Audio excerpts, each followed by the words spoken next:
Hi, everybody. Hope everyone is doing well and staying as safe as possible. As Marlene mentioned before, this will be about an hour, and then you can meditate on your own tonight. We'll be back in our normal situation next week. So I wish everybody well. Take care of yourselves. In this question by Toshi, he says, I'm interested in learning or revisiting tips for meditating while the body gets rest, sleep at the same time. Do you do this sitting or lying down? I remember the pendulum in the brow method. Is this something to continue working on, trying to retain awareness while falling asleep? There's a couple of things that are what I would say just as important or more important. And Toshi is talking about trying to maintain an awareness, conscious awareness, while he's sleeping. Let me talk a little bit about maintaining awareness while you're awake first, and then I'll just mention a few things that might be helpful in terms of while you're sleeping as well. Ultimately, just to preface everything, ultimately, meditation is a state that will be maintained 24 hours a day. And this may bother some people. How can you reach a point where you can decide that you're meditating 24 hours a day? Well, one of the dilemmas that we're always under is that we have an identity or an ego. I don't like using that word because everybody starts thinking that I'm mean or something, and I'm talking about ego in a negative way, and I'm not. What I mean by ego is a recognition of you as an individual functioning daily in any and every walk of life, and your pretty well full focus is on you doing what you're doing. And in fact, that is not a negative way to look at an ego. As a matter of fact, once again, Freud and Jung both looked at this from this particular perspective.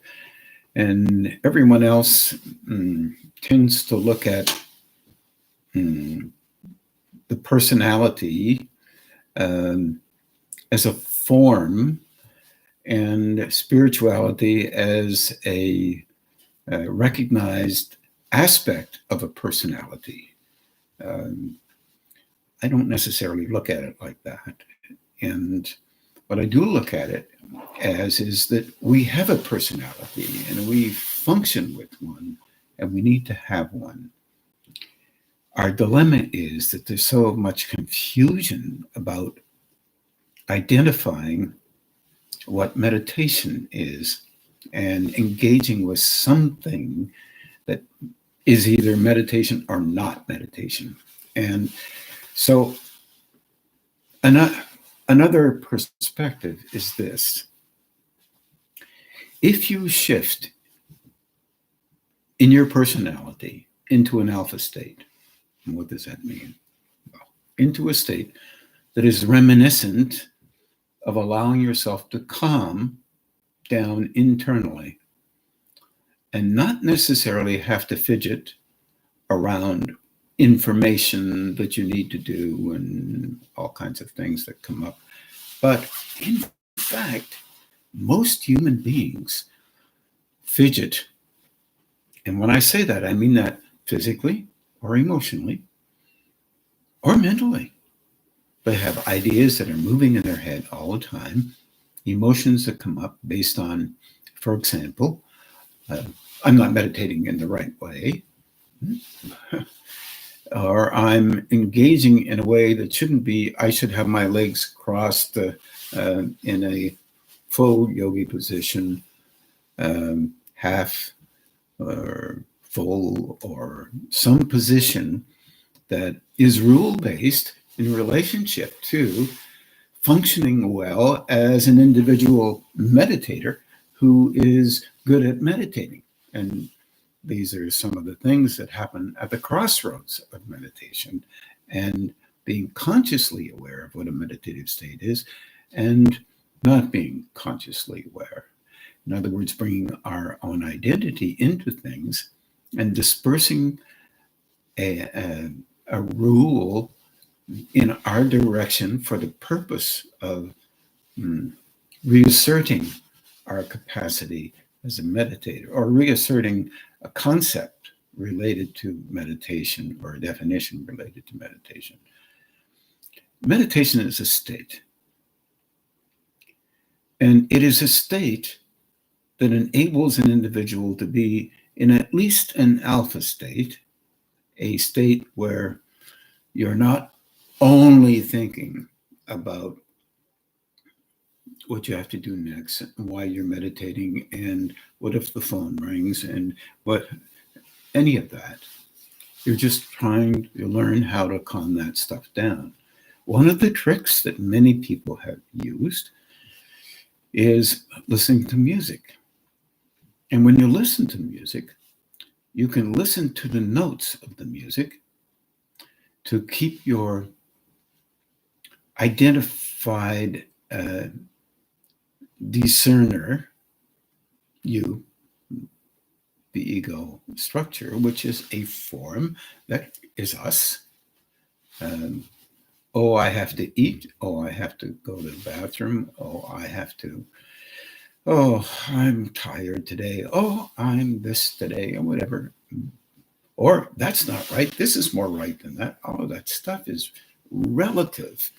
It is not only the form you have. In other words, what do I mean by that?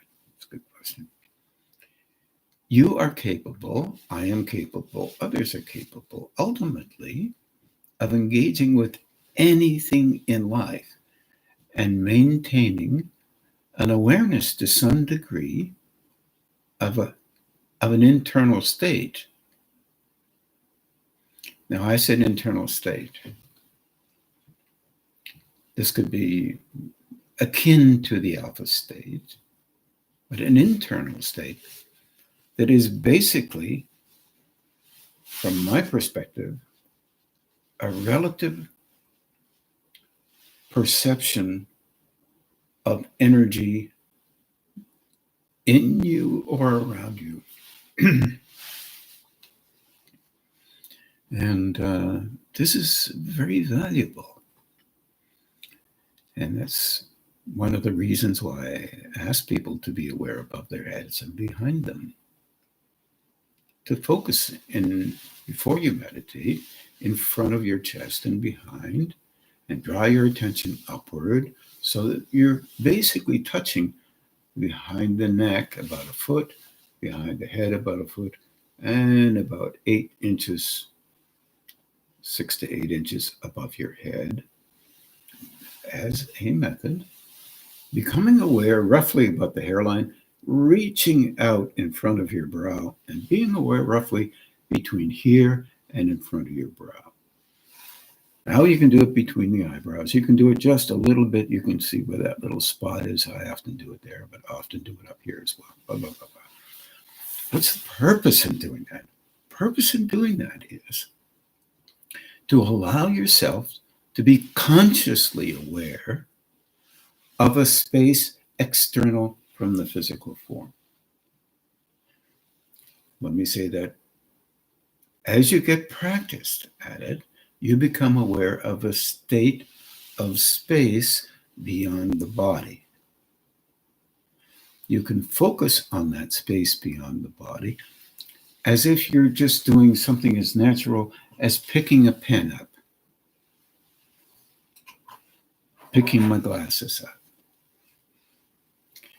As natural as that, without the force of the need to apply something to getting you in that position. And now you have reached another rule or definition that someone needs to say is reminiscent of a true meditator. Ultimately, as they practice in Japan, as they practice in China and in India and in Tibet, and I can only say some practice in North America and some practice in Europe, becoming aware of the space around you so that you can let your attention be softened towards your attention on your own self. So your self is broader than your body. It's strange to say out loud, but you are all around you and you're inside of you at the same time. So ultimately, in the East, Far East, Orient, whatever you want to call it, anywhere, even that has a recognition and a perception of off-the-body relationship is automatically moving into an alpha state. The beta state is something like, I need to do this, and this has to be done, and why am I sitting here, and blah, blah, blah. And what happens, this is the biggest difficulty, what happens if I truly meditate? What goes on then? And will I be able to bring my attention to the job that I have, to my dealing with daily life? And it's the dilemma is that the personalized ego focus, or what you believe you need to do at a certain period of time, becomes a little bit nervous in you. That's part of the characteristic that we have, because you don't want to let go of the value that you place on doing what you do. And you never will, because it won't go anywhere, but it believes it's vulnerable, has a sense of vulnerability, because it's always reviewing and engaging and validating itself, because if it doesn't do that, it feels as if it's not worthwhile. So in Japan and China and elsewhere, India, the trick is, the ultimate place of relationship is getting to the point where you can allow yourself to be consciously aware beyond that which we describe as a personality. To do that, it seems that it might be easier to become consciously aware of the energy in and around you. This is why we've tried to come out with these very practical things that we do when we turn the hands on. Learn how to do the balancing underneath the armpits. Most of us have a major function there at the solar plexus root and gonad. Every time you lift your hands broader than a center, then you're turning on the stream of flow to your awareness a slight bit more and more and more and more and more. In our traditional way of living life, the focus is on us, our names, our value according to whatever it is that you think you value, how we consider the world to be. It's quite self-focused. Without this, we believe, and we certainly need some of it in our world. I mean, you don't want to drive a car and not be focused on what you're doing, and you, the doer, and it, the action. And the function of driving is very important in the modern world. And our relationship then, as in these Oriental countries and in Europe and Canada, United States, Australia, all over the world, there are some who know that they can perceive the beingness of another more consciously, as opposed to looking at the individual, what they're wearing, how they act, how they speak. Nobody speaks perfectly. We have an oral tradition, we have a written tradition, we have a whole set of rules culturally. No matter where you live, you'll come up with some cultural expression. We have philosophical and religious and economic rules. We have various ways of seeing the world. When you're doing that, your normal focus is on you, the person who's doing that. In the East, one could say, and in Europe, wherever you have individuals who are doing this kind of thing, you have a focus on both you, the being, and you, the personality. There's no real difference there, but there are those who can be aware of both sides. So when you meditate, you're practicing to become aware of you as a being of consciousness. And I have to be careful here in philosophy. They have many different takes on that statement. And you as a personality. We get mixed up. Our personality is important to us. Therefore, sometimes we express our questions even in relationship to we are the person that will perceive and see our beingness. Yes, I'd agree. But then when we are elevated because we perceive this flow, then you're still in that ego drive. You're not in that mode of just perceiving it and knowing it's there and continue on with life. And that's what we're trying to do. When we do these various, let's say, you could call them postures, you could call them activities that relate to helping us to become more consciously aware of that flow that's in us and through us, what we're really doing is trying to just notice what that reality is, because it is real. Even though our tendency is to focus on a reality that is functional here, but not necessarily as real. If you have 100,000 people, can't get them in a room very well, unless you have a very big room, and then you ask each and every one what they think about a particular way of doing something, 100,000 people will often come up with slightly different answers. If you can allow yourself to listen, because it's very difficult to listen. Usually, while you're listening to somebody, you're engaging with your view of what they're saying, and agreeing or not agreeing with them. If you begin to listen, what happens is that the ego structure softens down. The Chinese came up with an interesting idea. They've tried a number of things in the Taoist orientation.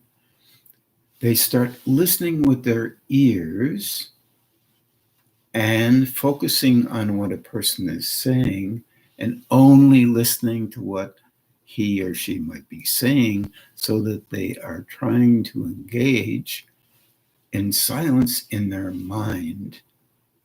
So as a practice. Now, this is my version of what they do, but nonetheless, this is what can be done. You focus on that, and what you end up doing is your mind is quiet, and you're trying to attend to what the individual is saying.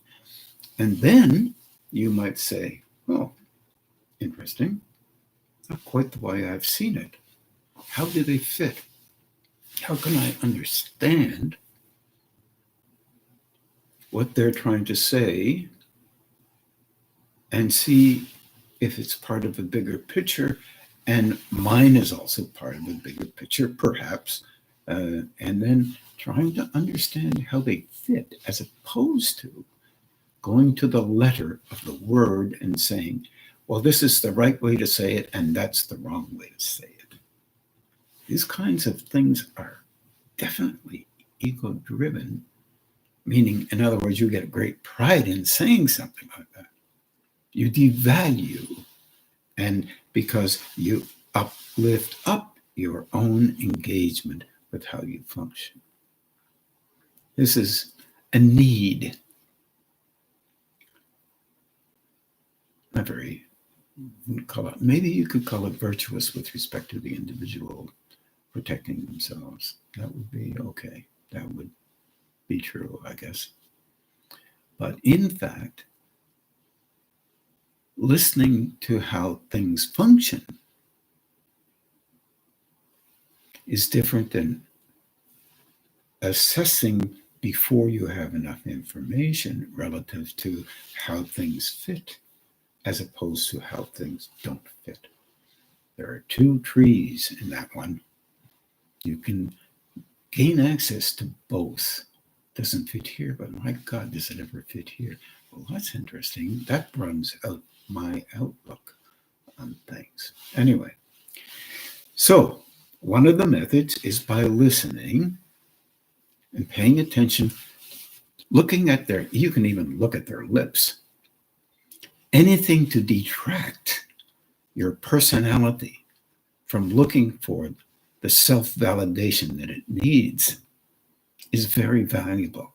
It's not easy, because then the solar plexus comes into play. It's huge, and it's very, very helpful in functioning in our world.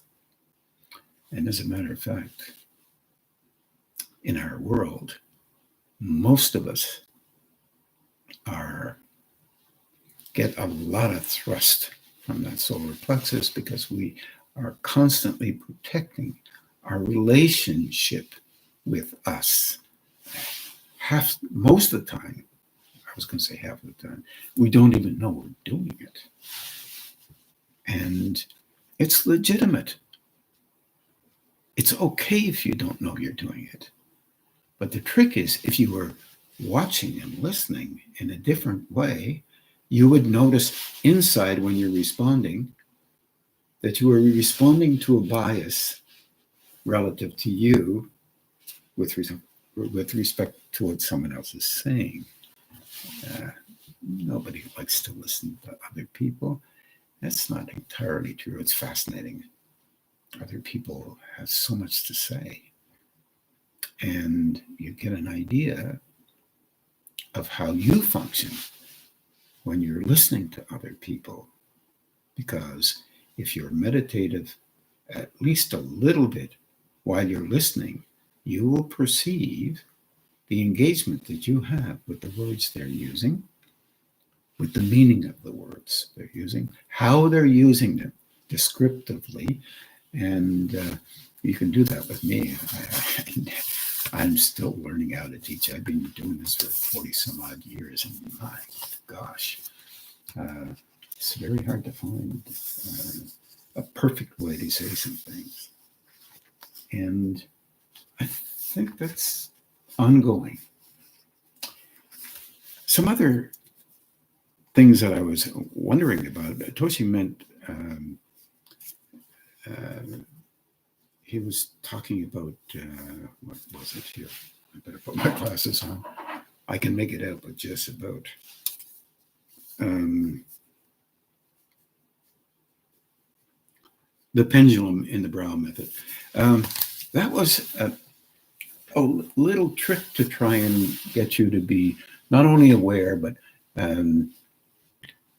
focused, getting the focus of the ego on something else other than itself and how it does and how it doesn't do and all the rest of that stuff that comes up for everybody.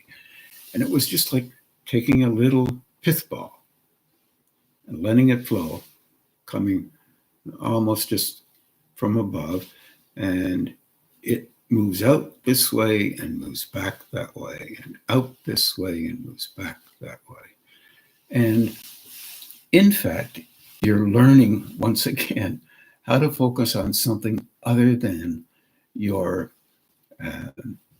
intensity in doing it. Well, at first it's hard to do, like everything is. Hard to continue. Continuing is a really big dilemma. Even meditation, continuing doing it is a big dilemma. It impacts on your life, all the stuff you normally do. And it will suddenly, you're only paying attention to it. You're not paying attention literally to anything else. You're just paying attention to it. So now your emotional and mental mind is busy doing what it thinks it needs to do.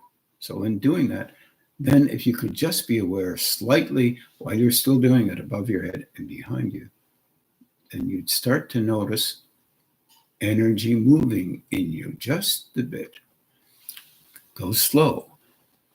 Look, this idea about becoming more able to do something better than somebody else is just about the ego drumming up the importance of its own self because we're so vulnerable.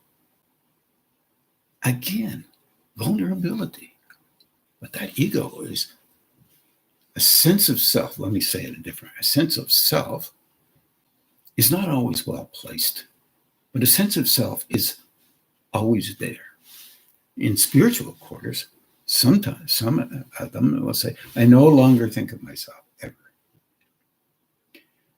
And as I mentioned, I think in a couple of talks ago, this whole idea of the meditative self becomes in another state, doesn't care about the ego. It's not true. Just not real. The ego is a facsimile, a constructed system that we started when we were little, very small, right out of the womb. We started off. And it's complex. We're learning how to function in this world that we haven't functioned before. And we're not necessarily focused all the time on all around us, involved with it. We're focused on the nitty-gritty of engaging with life. Our parents do this, we'll do that. We don't tell ourselves. And we seldom find out until it's fairly obvious, or maybe not. But our engagement there is constructing a system so that we can use it to function, to engage with life, to learn, to want to be a part of something, part of humanity, perhaps, one could say, or a part of your street, however you think. And don't be fooled. You think a way. You have a way of thinking. And it can be broadened. Another way, another system that can be used to get this ego focus doing something that's constructive at the same time, by the way, is to help the brow center to open differently than what it's already trained to do. Most of our brow centers are trained emotionally, mentally, to construct a way of engaging with a job, for example, with life, for example, the way we think it might be helpful to us. For those of you who agree with me, the lifelong learning is very important, but also engaging with higher states is very important. And we are at a loss often to understand how that all works. I don't care who you are. I don't care if you are enlightened. It does not mean you really understand how it works. You may be lit up inside and functionally engaging as a personality because everyone else is doing it, and you don't want to be separate from that. Well, you're not, because you have a personality and you're using it for a purpose.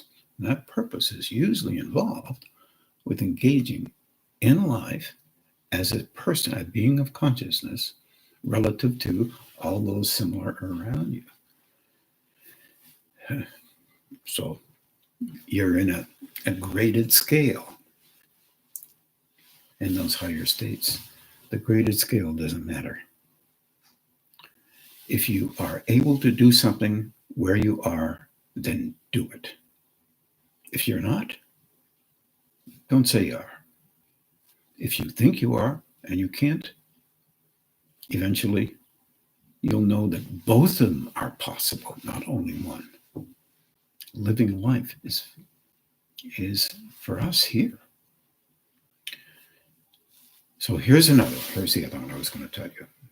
Toshi, this one might help as well. Become aware here in the temples, roughly about here. First, stretch back a bit with your mind only. You can take your hands away if you want, but this is a way of showing you.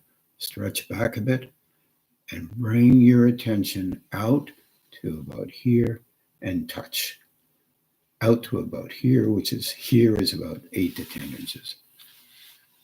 What you're doing is stimulating the brow center. I have to tell you something about this. It will stimulate your brow center. It will turn on your root center. But Ron, it's the brow here. Yeah, I know. But it will also turn on the solar plexus. And you will become slightly intense. Why does this happen? Because if you turn on the brow center a little bit more than what you're used to, then it will affect the ones that aren't literally stimulating that brow center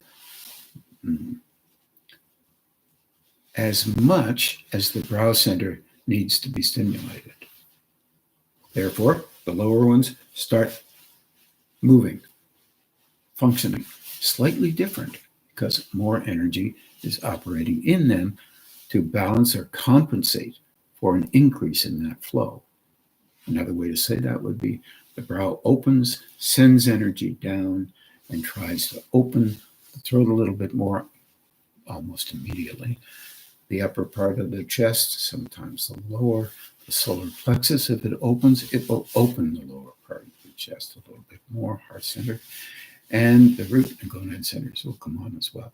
Look, this is ever continual. It will also allow you, this is really interesting. I know some of you have told me that your meditations are really, you don't think you're meditating at all. Well, if you shift into that mental plane, just outside the emotional mind, there is a risk that your definitions of what meditation means will be reasserted by you. In other words, you will judge something. God, we're good at that. And it's not helpful. And I've said to many people, including myself, by the way, if you think you're not meditating, calm down. Never mind the assessment.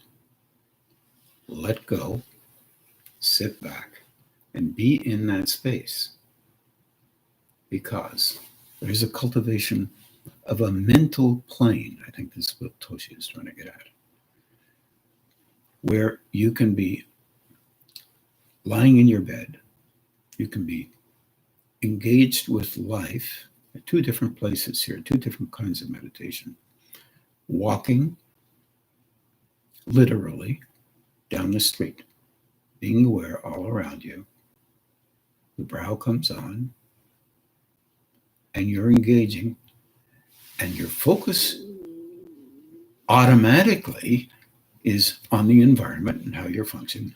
But the inner focus is noticing awareness or conscious stream or energy all around you. This is a precursor state that allows those energies, the higher state energies, to operate through a center within you, deeper than you often allow yourself to notice, although you can notice it right on the body. It's quite amazing. And that energy will come through you, operate through you, because you're involved with the outside world and the inside world at the same time. Now it will come in, operate through you for the help of another, perhaps, but at the same time, it's helping you to push beyond the way you think, the way you respond, or have responded previously. For some of us who have been somewhat guarded emotionally in our lives, your emotions will be more open. You'll notice that you're not as guarded a bit, so you have to be careful there. Soften down a bit. This is very, if you think it's easy, you may find that it is not. If you're looking at superficial concepts of spirituality, then you will look to how you are seen in the eyes of others. No, this is not what I'm talking about. In your process of growth, it's a relationship between you and those higher states. That's key. No one likes to hear this one, and I don't blame them at all. There's always people around to tell you that you're more spiritual, or you're not as spiritual, or you're better at this, and you're blah, blah, blah, blah. Do your best not to be hooked into that. You'll get hooked into it. But Toshi's trying to figure out how he can be aware at the same time, conscious, but he's able to relax his body and get some sleep, but still be conscious. And I think both of these are, yes, Tofi, that little pith ball that I was talking about before, the pendulum, will help. And also this one will help in the head. Another thing that will help, it sounds really silly, that you can, before you go to bed at night, you can write down on a piece of paper, and I've tried this, and it really is interesting, because this is experiential. You're not doing this for anything other than getting to the point where you can have it happen a little bit more often than it is now. But write down something that you would like to really understand better with respect to spiritual engagement. Write it down on paper. Look at it. Read it about 10, 15 times. I don't care how many times you think you need to read it. It doesn't matter. And in your dream world, for example, which is a toss between the astral plane and a belief plane, part of the astral plane, you can say to yourself, I only want dreams that will help me in my spiritual growth. Look out. You'll get a few. Understanding them is often difficult because our own dreams are more difficult to understand because our focal point is on perceiving relative to validating our ego structure or our identity or personalities relationship. This is not negative. This is the unconscious is profoundly capable of doing this. And it's a must because we don't want to be filled with anxiety and vulnerability all the time because we don't deal with it well. And then we start blaming other people for it. And that can happen even then. So when we're looking at this, you're looking at trying to engage with a state that is basically coming together or fusing a bit with higher states. That's our ego structure. And it begins to realize that it's seeing parts of itself, not for negation at all, but seeing parts of itself being able to link up just a little bit with a higher state, and we perceive that flow, and then we're trying to see where we can go from there. It's like walking in a forest you've never been in before. Hopefully you're going to find your way back through the maze of belief systems, of understandings that exist in you, in me, in everybody else. And at the same time, trying to make some sense, some what you call logical sense. And this is, we run into trouble a lot with this relative logic, which is important to us. If something makes sense on these planes, then we understand something relative to these planes. If something is very abstract and is very difficult to understand on these planes, we revert to identifying these planes as more important or more right than other understandings that we would get in an abstract mode. So if I said, so Tosi's question, so Tosi and I are walking down the street, and let's say, for example, both of our systems turn on. He turns to me and says, Ron, my heart center's on. I said, yeah, mine too. Browse on, and we're talking about it, and the ground comes on. And we're walking together, glowing. For example, could be anybody. 2 blocks from where we are, say we're in New York. Chances are we'll never be in New York together, Tosha. But anyway, you never know. And we walk around the corner, and there's some guy or gal sitting there talking to another person. And they're just smiling and chatting. And then one person takes off, and then the other person takes off. And as this person goes by us, we both know there's a little influx, a little bit more flow going, relative to the capacity we have to pick up subtlety. And if we don't have that capacity, we're going to miss it.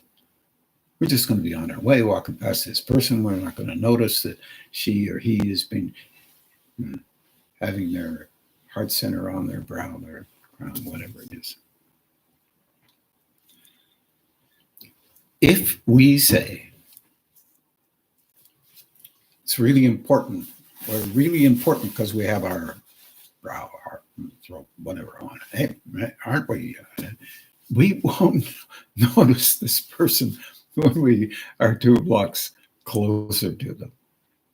Our focus will be on us.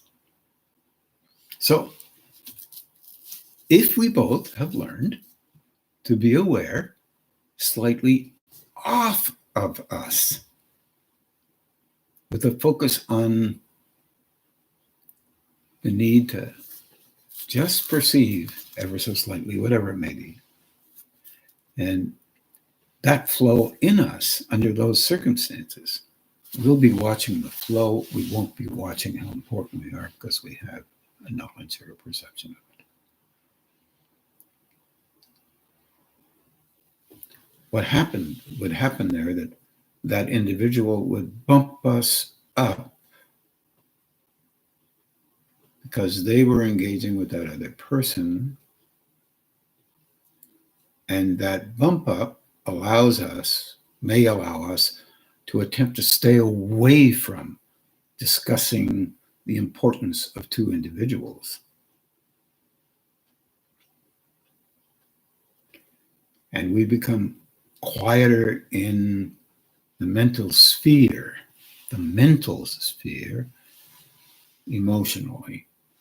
No emotion goes into there because it is doing its normal thing. Its normal thing is to perceive, yes, but to align with the doer, the perceiver.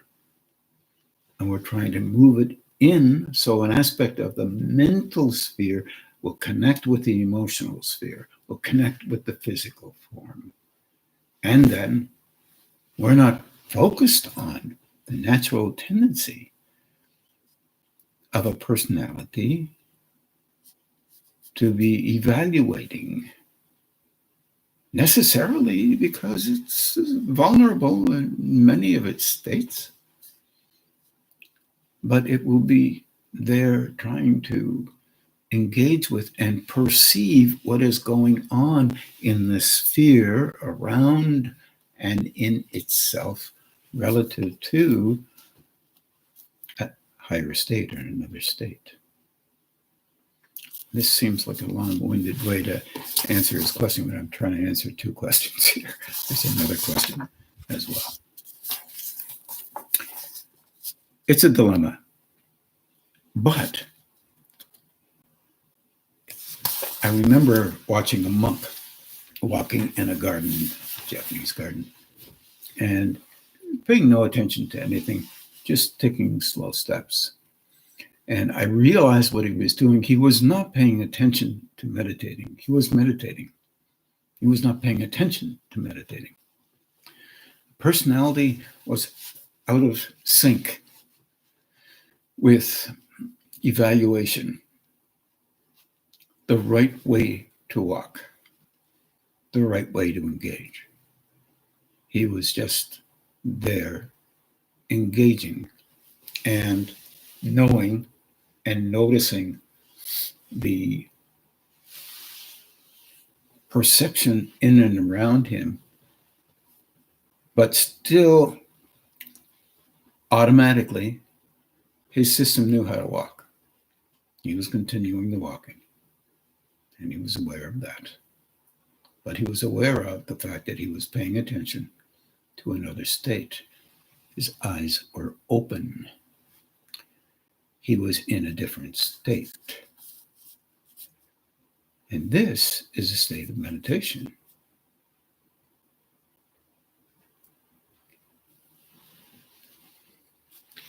There are various states in the body that way, various states in the emotional system that way, various states in the mental system that way. And also, just slightly askew from the identification of an individual's name is the ability to watch that form doing what it's doing. And many people are trying many different ways of doing that. Freud started one so many years ago, and hardly anybody paid attention to it. I'm not sure if he paid too much attention to it. I was talking with Marlene earlier about this small little booklet that I had read in the early 70s, and I was fascinated by it. This booklet was about writing about the traumas or the vulnerabilities that you've had in your upbringing, whatever they may be, whatever your cast may be in relationship. I'm not talking a cast in one eye, I'm talking about how you see your casting into the past. And in fact, there's a book that I started to read on this very same kind of thing. And nobody mentions it before I started it off, but everybody's mentioning it. Others that started it off. So I guess that's okay. I guess poor Freud's dead anyway. He won't care as long as it is helpful. And I knew an organization that used to use that particular method. It was straight out of Freud stuff. But here's the deal.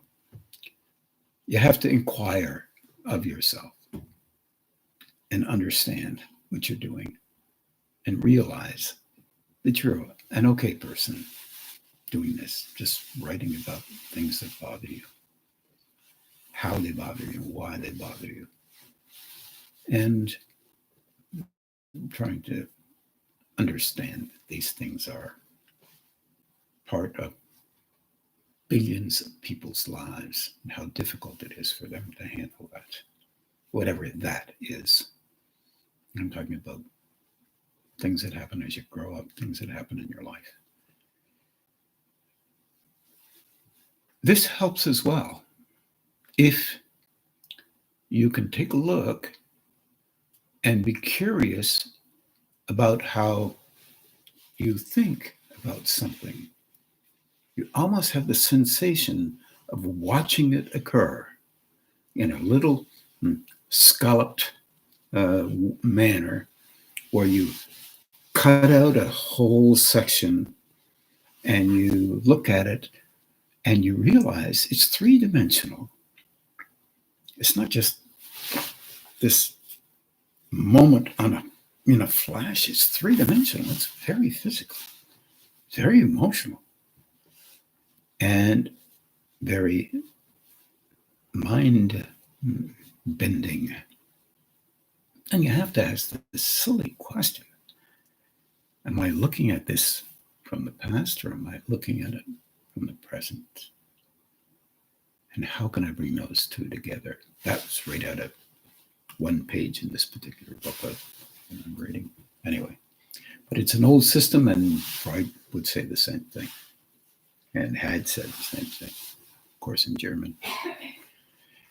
The relationship that we have with learning how to be aware consciously. Use a mantra if you can. If you can find one, Tosh. Use a Buddhist mantra. Use a Hindu mantra. Use a Christian mantra. Use any mantra you want. And ask for help in your relationship with becoming more conscious. But remember, what you're asking for is to become conscious of an awareness within, an essence within that enables you to have a different perspective than the one that you already have. This can be uncomfortable, but it's really worthwhile. When you come up with something, wonder where you heard it. When you come up with something, you're trying to see both parts of your mind, the emotional mind, traditional in relationship. It's constructed, and we think that's our mind. But there's another level of mind, and perhaps many, where you can watch and perceive that which you are looking at, and it does not judge what you function, how you function, why you function that way. but it wants you to be aware of that and loosen it up a little so that you can use both and recognize whether it be one or another. That is some of the traditional ancient ways of looking at things. I happen to subscribe to that one because it's one of the pathways that has been part of my life. I'm not sure what time it is right now, but I think we're getting close. We have, I think I have enough questions for at least next week.